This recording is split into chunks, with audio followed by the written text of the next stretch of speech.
Knowledge examples.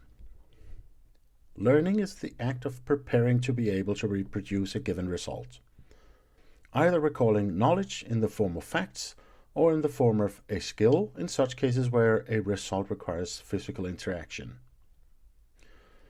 Let's say someone needs to learn the right-of-way of the road. The person can read in a book that a vehicle must let other vehicles coming from the left pass before entering the traffic stream. This information may contain some data related to facts such as traffic coming from your left and give way, but it also contains some form of context when you wish to enter a traffic stream that are on a collision course with you. All of this is knowledge since it is fact about rules of the road. Clearly, this is not producing a physical result other than leading to a correct behavior when moving through traffic. This can therefore be characterized as data that is recalled for decision making.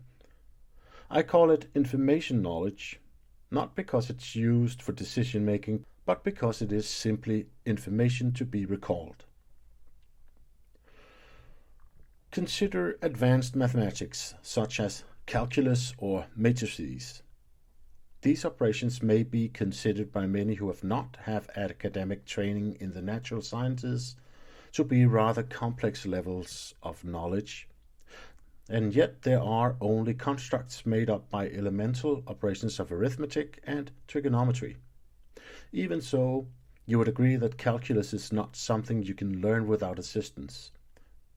You don't need to learn something new to understand calculus, but you need guidance, and maybe to refresh your math, to understand the very specific use of mathematic rules that these operations require.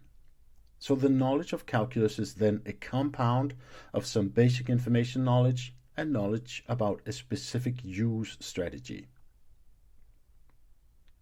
How to start a car from a standstill using manual clutch. This can be characterized as a skill, since the result is a physical manipulation of a car. It contains the following knowledge, and the order it is applied in is the strategy. First, you depress the clutch pedal. Use your left foot. Use the upper part of the foot just below the toes. Use sufficient force until it contacts the floor.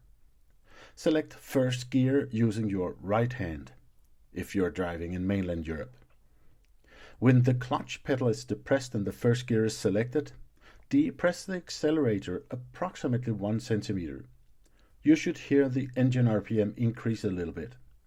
Use your right foot. Use the upper part of the foot.